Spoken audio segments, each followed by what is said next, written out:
I'm standing just inside the lobby doors of Atlanta Symphony Hall for a specific reason. We're the proud recipients of 27 Grammy Awards for our recordings with Robert Shaw, Yoa Levy, and Robert Spano. This past week, we put on display 2 of them just to remind us of how lucky we are to have a world-class, award-winning orchestra in our city.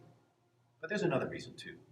This week, we're performing Jennifer Higdon's Concerto for Orchestra, the piece that won her worldwide acclaim at the beginning of her career. And in 2005, the Atlanta Symphony recording of Concerto for Orchestra won a Grammy for the Best Engineered Recording of the Year. But that's not the only reason you should make a beeline for our concerts this weekend. Jennifer is a bona fide Atlanta celebrity, one of the founding members of Robert Spano's Atlanta School of Composers, and someone who grew up right here.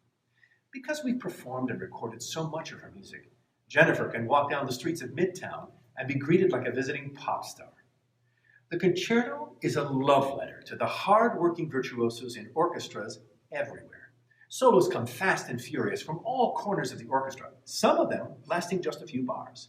But all of them remind you in an exhilarating way that a great orchestra is made up of great individuals, all of whom can stand in the spotlight and take your breath away.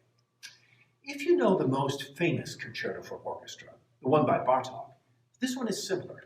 There are moments of repose, moments of humor, but best of all, those sections where you simply can't fathom how so many people can play such thrilling music as one entity. Speaking of awards, our guest soloist, pianist Jonathan Biss, has won more of them than you can shake a stick at. But most of all, he is the very epitome of a 21st century artist. All you have to do is go on YouTube and you will find Jonathan's amazing online course study of all the Beethoven piano sonatas. You don't have to be a pianist or a trained musician to be swept up in Jonathan's love and deep understanding of this pivotal genius composer.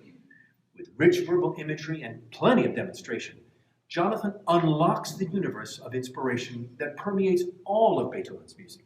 So, it's only fitting that Jonathan offers the most grand of all Beethoven piano concertos, the Emperor. It was Beethoven's last concerto for any instrument, and what a way to end.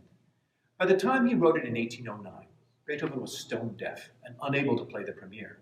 But he wrote it as if he were playing it, making it a Mount Everest to climb technically, and only the greatest pianists with the most bravery should try. Needless to say, it holds no terrors for Jonathan Biss, who brings to bear all he knows and loves about Beethoven's keyboard writing. The subtitle Emperor is not Beethoven's, by the way. An English publisher coined it, but since the piece is so full of majesty, the nickname has persisted. The concerto announces its grandeur with the very first chords. But my favorite part of the concerto is the transition between the sublime slow movement and the rollicking finale. Beethoven teases the listener towards the end of the slow movement with a piano figure that adds just a few notes at a time throughout several repetitions. The tension Beethoven creates gets into your nervous system. Just when you think the suspense can't be any greater, the piece explodes in a joyful ode to joy, as it were, for the orchestra, not unlike the finale of the Ninth Symphony. Come celebrate with us this weekend as we offer exhilarating virtuoso music that will make you smile and make your heart beat faster.